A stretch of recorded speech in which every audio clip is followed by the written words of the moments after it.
The Paul Leslie Interviews. Ladies and gentlemen, the man we're talking to, this is John Murray. He's a man who's worn a lot of hats in his life. Actor in film and television, writer, bartender. So of all the things that you have pursued in this life of ours, which one would you say you've been the most passionate about? Well, writing. Definitely writing. But I've been told I was always the happiest when I do decorative finishes, gold leafing and marbling and industrial art, Cheesecake Factories, things like that, stores like that, Henry Bendel stores, very high-end. Gold. When you work with gold leafing, I wind up dreaming about gold, but not gold leaf like sunken treasure gold and gold bars. It just makes me happy. Interesting. So, like the Cheesecake Factory in Atlanta, that kind of like you put the finishing touches. Is that what you're saying? Not that one. They're expanding. There's hundreds of them. I could have done the one I was invited to do the one in Beirut, and I had to say no to that. I'm a coward.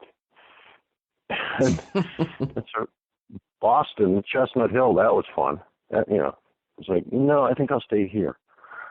It's hard work, and at the end of the day, you feel you've created something tangible you can touch and look at and say, yeah, I did that. I'll make people happy with that, including myself. And the writing. What kind of things do you enjoy writing the most? Comedy with a K. I've done a lot of ghostwriting, but my name is not on, but people acknowledge it and say, yeah, that's your line. I've written some stuff for my brother Bill. I wrote for a show called The New Show, which was Lorne Michaels' Friday night, Saturday Night Live. It was prime time, though, when he was off SNL. And we were doing well. The regulars were John Candy and Dave Thomas and Buck Henry and amazing guests. And the ratings were good. But then NBC came in with this new show, this new Miami cop show. I don't know what they were thinking, and they replaced us with that. Dating myself. Yeah, we got replaced by Miami Vice. That was a good gig. What was Lorne Michaels like to be around? He's a funny guy. He's very dry. I've always gotten along with him. He's a gentleman. He's a classy guy.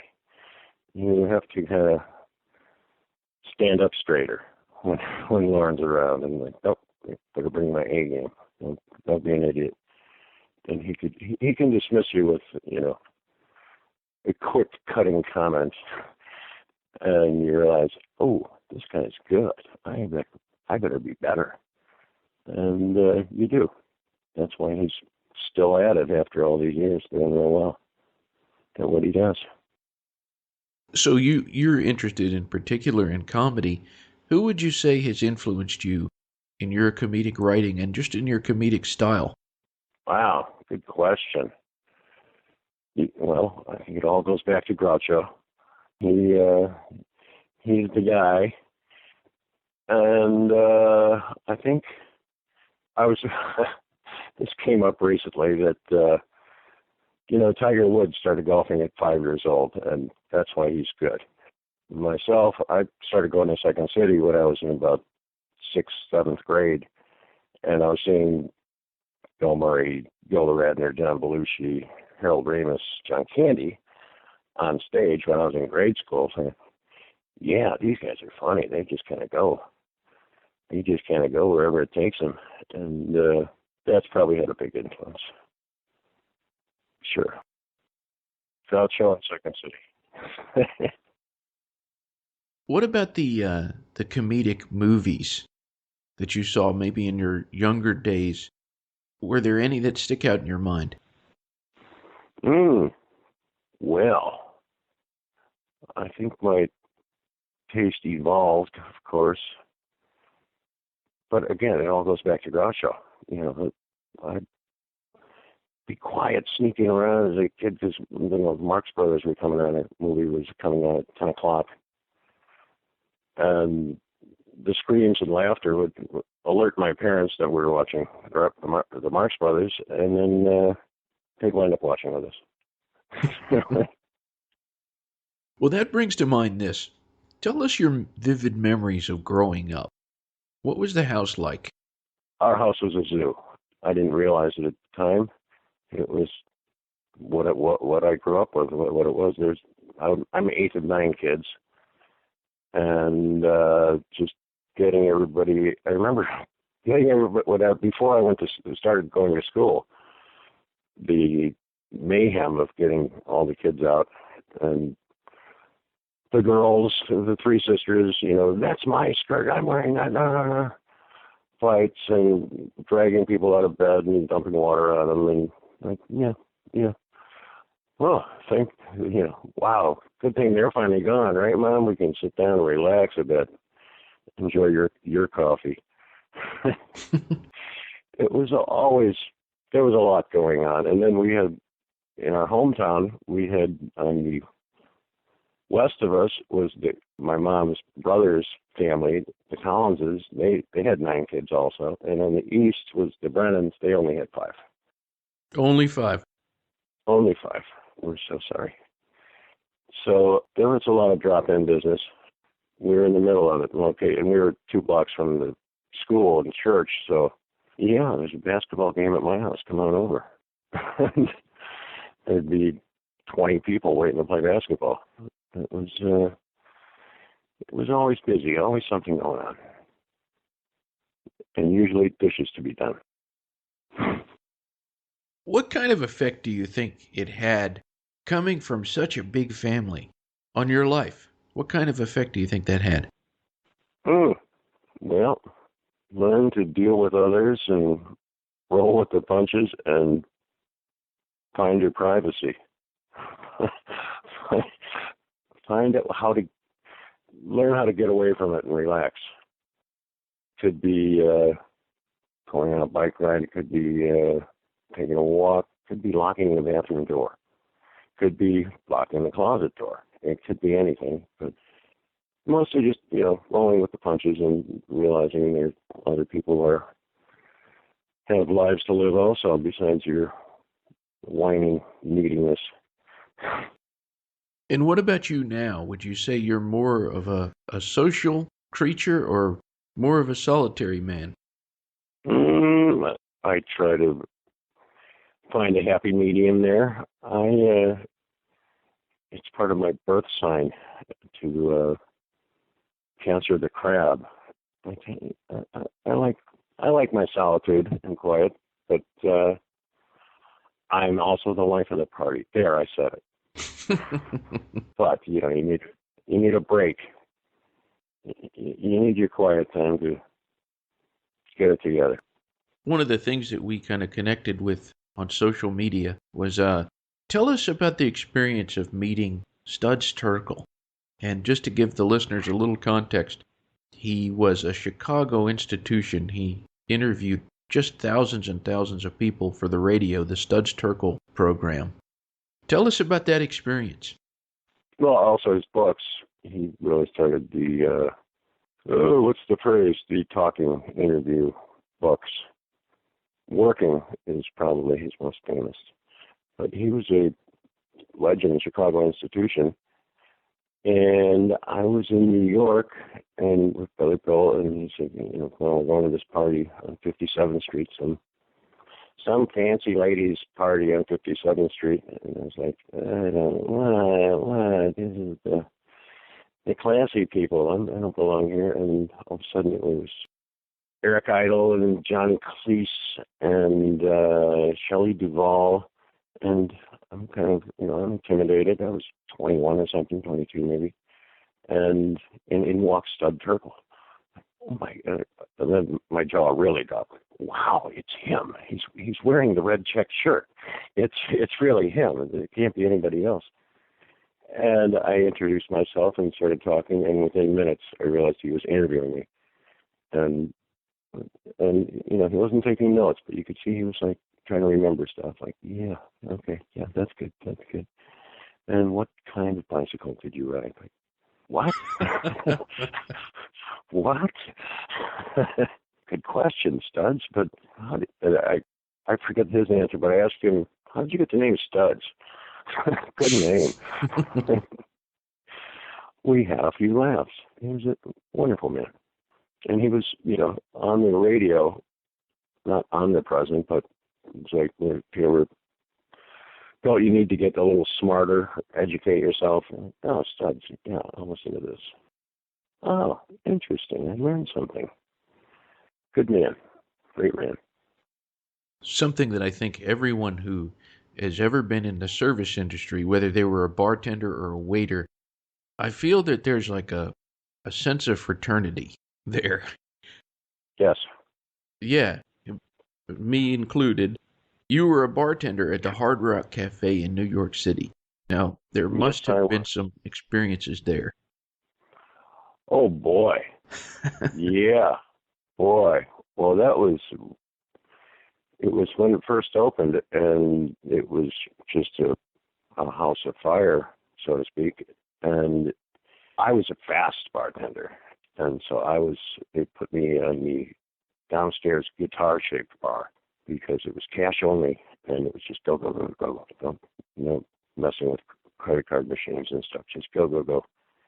And one night I set the record for the bar. It was $5,000, I remember. And that's when a bottle of Rolling Rock was $2.25. And wow. And there was just you couldn't keep up. It was just so fast and furious. But there'd be moments where all of a sudden the whole place burst into applause. Like, what's going on? And turn around and look, and it's Willie Nelson coming down the staircase. Like, well, at the time it was Dolly Parton. Like, oh, interesting. And also they would always call in at the busiest time of night and say, great, and they make an announcement. There's like 1,000 people in the restaurant, and they make an announcement. Great news! We've bought we've secured the new location for the Hard Rock Reykjavik. The restaurant would like to buy the house around. No! Free drinks for everybody because they bought a restaurant 10,000 miles away. All right. They're just throwing those Rolling Rocks at people.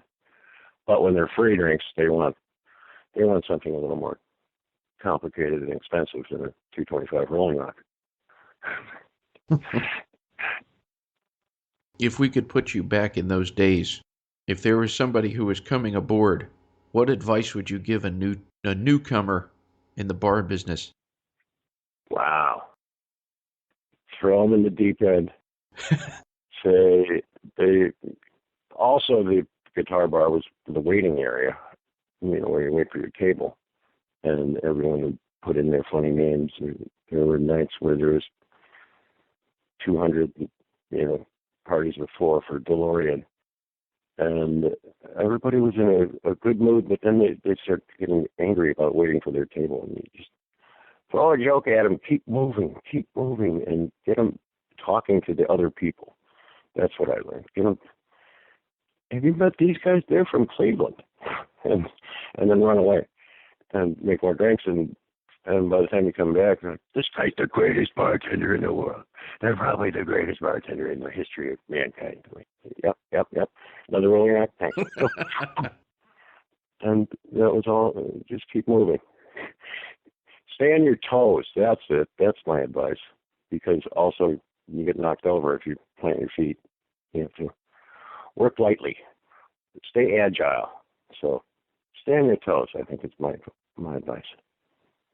You learn a lot from, you learn a lot about people and life, bartending. As you were saying, there's a fraternity of service industry.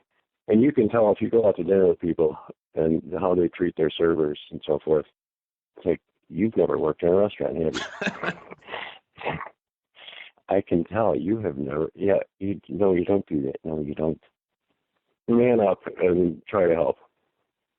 Unless you're at the Four Seasons or someplace, you got to give a little help. Even then, you can tell people that have never worked in the service industry, be nice. Be nice. They work hard. Well, outside of the service industry, just throughout life, what do you think the best advice is for dealing with obnoxious or rude people? Well, depending on the situation, have a good bouncer. Comes in handy. Yeah, just kind of a large, intimidating presence helps a lot. Also, dogs really settle down situations. I worked in another place, JP's on First Avenue in New York, and they had George the dog, kind of a sheepdog mix. And there was live music, and the dog just sat at the front door, just lied on the floor, and got petted. Nothing ever happened when George was in the bar. It was like, people just kind of walk in and say, well, there's a dog. Okay. And he was, part of the furniture, part of the makeup of the place. And, yeah, George is here. Yeah. George isn't here? Uh-oh. Something weird had happened.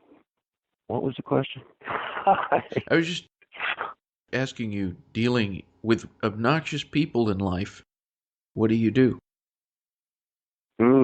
Well, kill them with kindness and humor helps, but try to empathize and get on the same page with them and say, well, yeah, that's bad, but put the broken bottle down and things will be better. You're not helping. You're not making things better.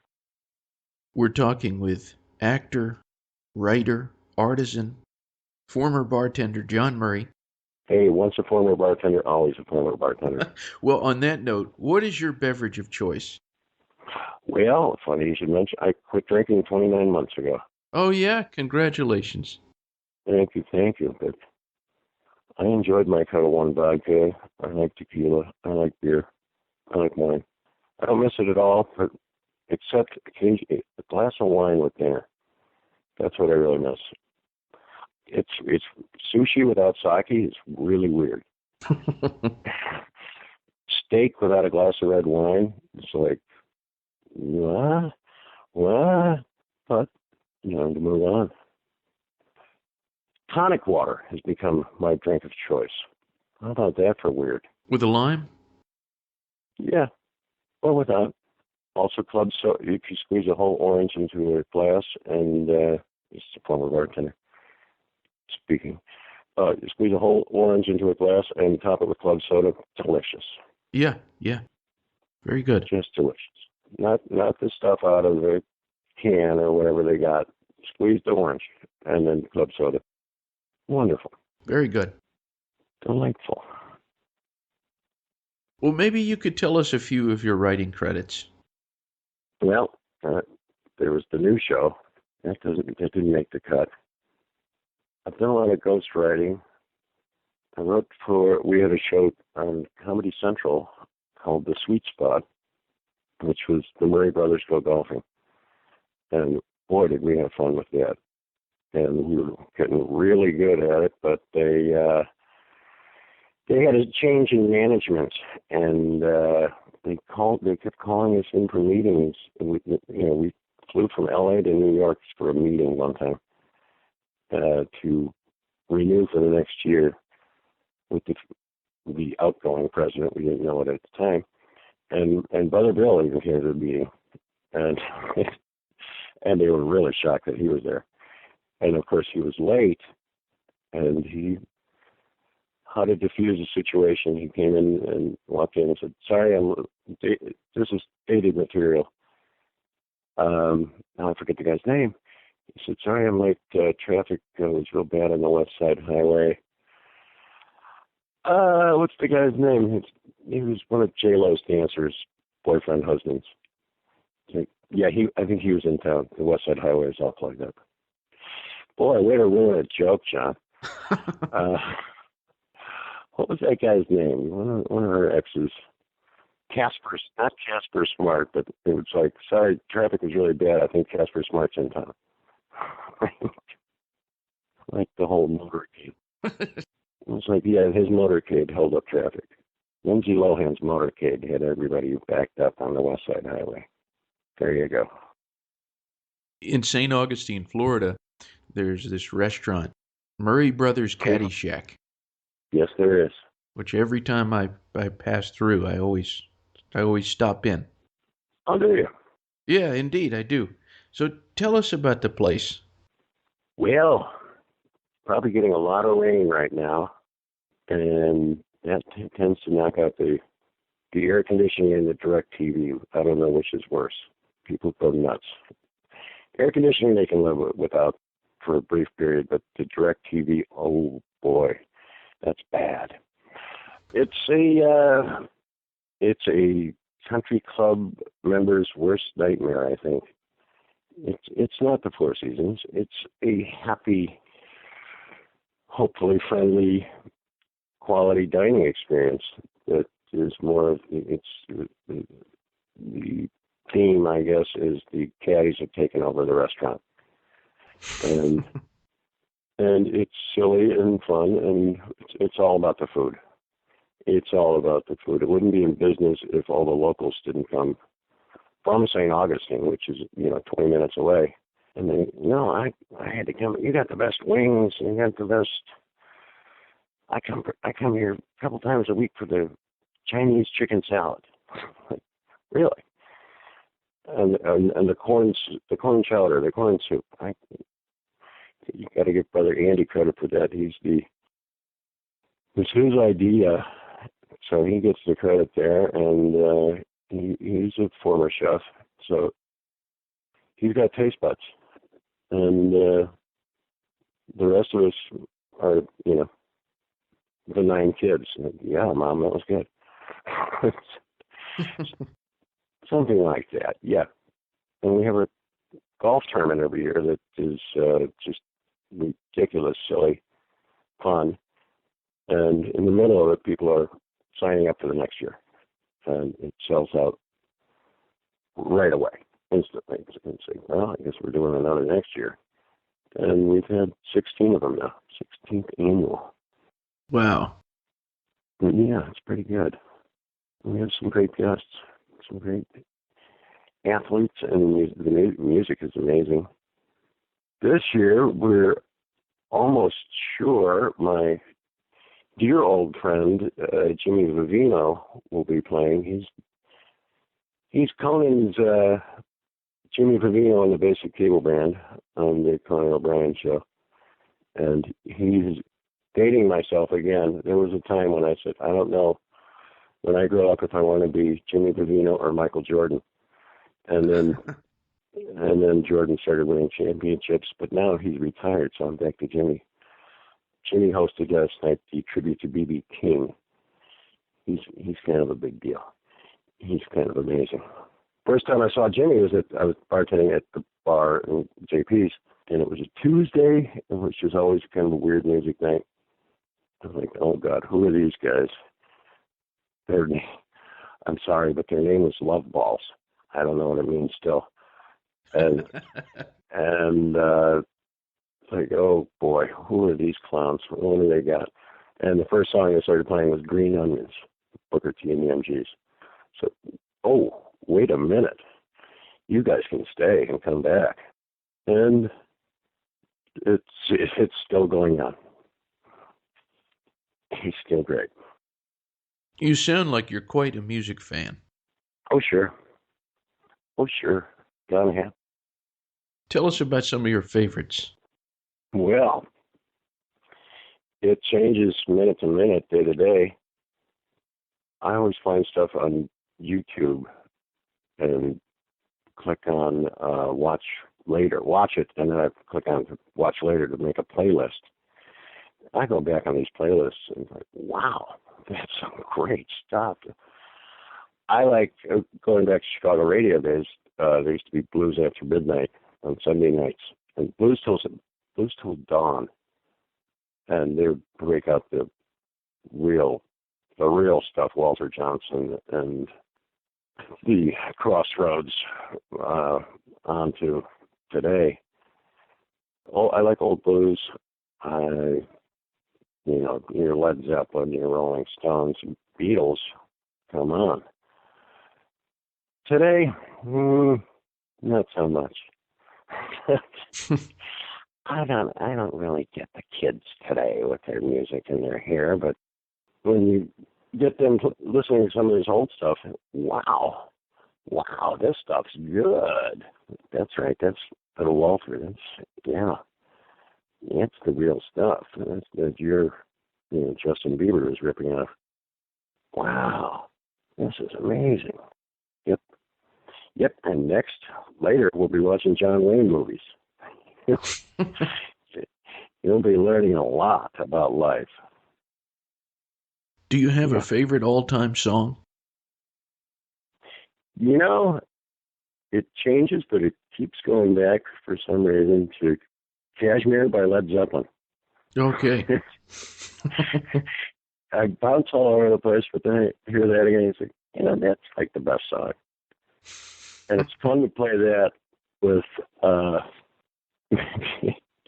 you probably remember the epic movie Godzilla, when P. Diddy did a version of it with Jimmy Page, and they did a version of it on Saturday Night Live with like a 100-piece orchestra dressed in white. And it was amazing. So they did that back to back with the original. You're good for the whole day.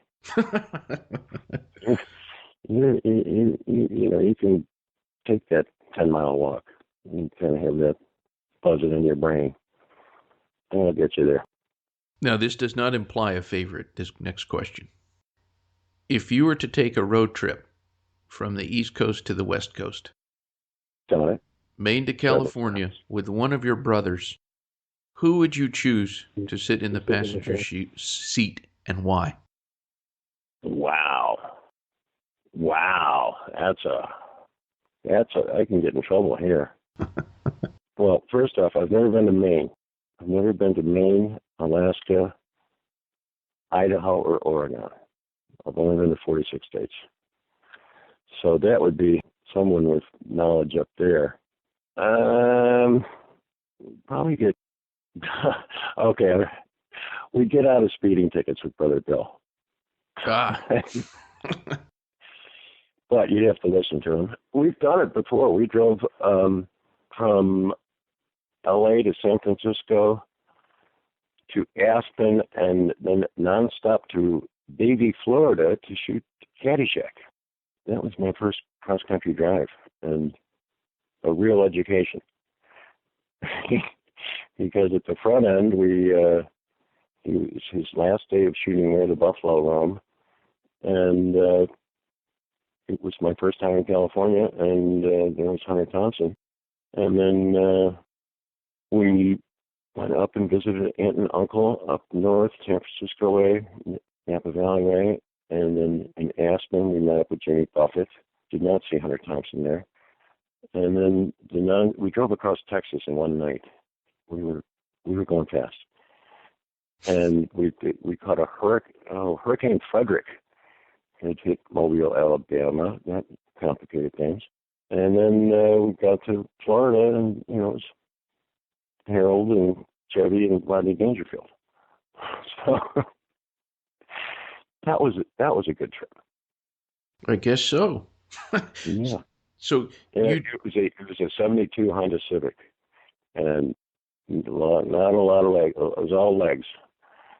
Not a lot of room. We were tall boys. Did the car give you any trouble? No, it was great. In fact, at one point, Bill barked at me. Said, "I have to be in Florida in 3 days, and you're only going 85 miles an hour. Come on." But, sorry, man. We flew, and we never got stopped somehow. You mentioned a couple of people that in their circles are definitely legends. Hunter S. Thompson, Jimmy Buffett in the world of tropical folk, whatever he does. Who have you met in this life that you were in awe of? There was one time I was sat with, it was Harold Conrad, who was a boxing promoter, who the movie The Harder They Fall was based on. And it was me, Harold Conrad, Hunter Thompson, Norman Mailer, and Bill Murray. And you're probably wondering what those other guys were doing at the same table with me, but that was, I Billy laughed at me. He said, "Wow, you had to just lock down." I had nothing to say. I went a little pale, I think. It's like, what am I doing in this fast company? And don't remember much of what they said because I was just trying to keep my jaw off the floor. Later that evening, I watched Norman Mailer dance with Regine. That was something to see. That was something, a sight to behold. Norman didn't really dance. He kind of shadow boxed with Regine. Yeah, he had an interesting dance style. It was shadow boxing, really. Working a speed bag with the queen of disco. This is kind of a silly question, but I think that this will reveal something. Suppose that the Murray brothers bumped into the Baldwin brothers someplace. And I'm sure you're all peaceful people, but something happens, and it gets heated. Who's going to win in a fight? Who's going to win? Right. They don't have a chance. There's conflict coming. I don't know how many Baldwin brothers there are, but there's 6 Murray brothers. and yeah, we'll hit them with a tsunami of love, of course, but we also have some very large guys. Bill people don't really, he's big. He's big, he's wide. Andy is very large. Joel is very large. And Brian is very vocal. He'd probably start it. He'd probably be in the middle of it, and then the rest would finish it off. I would stand at the back and offer encouragement because I bartended. I know better. I would look for a bat. I'd be out back looking for a golf club or something. And by the time I get back, it'd be over. So, is there anything in the horizons with John Murray? Yes. I've written a thing, and we had a big meeting I was looking forward to yesterday, but it being LA the night before, they said, it turns out it's Labor Day this weekend. Can we do this next Wednesday? So it's the, traditional hurry up and wait LA thing, but it's with a big production company. I can't name names. He's famous fella is the head of it, and it's really pretty perfect for both sides. And they wouldn't be calling us in if they didn't like it, so wouldn't be requesting a meeting with us. So knock wood on that, and then you'll be seeing that on the air somewhere in the future. Very good. Yes. What is the best thing about being John Murray?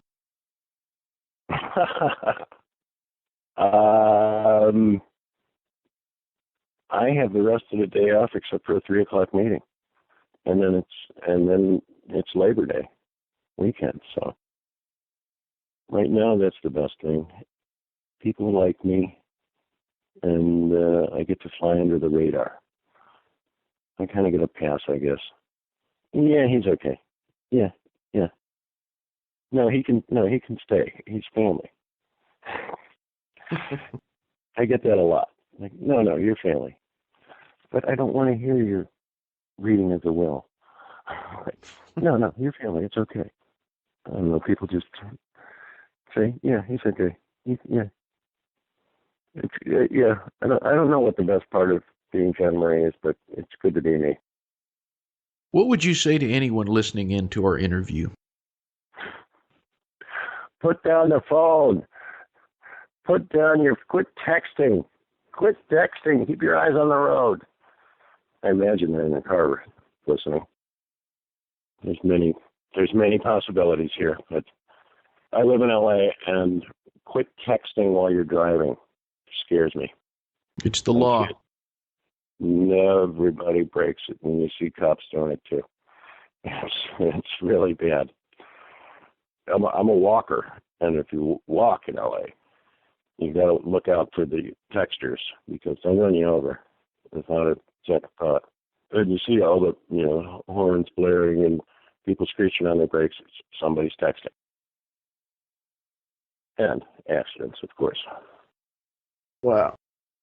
Well, my last question for our special guest, John Murray. In your own words, who is John Murray? Who's John Murray? I thought I knew that, and then I'm looking at my third place trophy I received from the Canal Shores Invitational Golf Tournament. It's Joel Murray and Friends Golf Tournament. Came in third place. Thank you. Thank you very much. I'm not a good golfer. I have good guys on my team. But I played with, you meet the guys you play with on the tee, and it's like one of them is my guy I work with, and my nephew Drew, who's a real good golfer. And it was benefiting first responders, and this is Captain Phil. That was Phil Miller. And nice to meet you. And this guy who works with him, John Murray. What? John X. Murray. Nice fella, fireman, firefighter out of Chicago. So, what was the question? Something about being John Murray. Who is John Murray? Who is John Murray? John Murray is the guy you want to sit down at the bar and have a drink with, even though he's not drinking. Wow. I said that. Yeah, that's what usually happens. That's what I got bartending. It's like, I just want to hang out here with you. All right. Put your money on the bar, please. Pay in advance. You can only do that at bars. You can't do that in life unless you're doing something illegal, I think. And I wouldn't know anything about that. Well, thank you very much. Thank you, Paul. It's been a pleasure. Thank you. Now I can relax for 5 hours. Maybe I'll get some writing. Well, thanks for joining us, and perhaps our paths will cross again. Okay. Let's make that happen. All right. Godspeed. All right. Thank you. Take care now.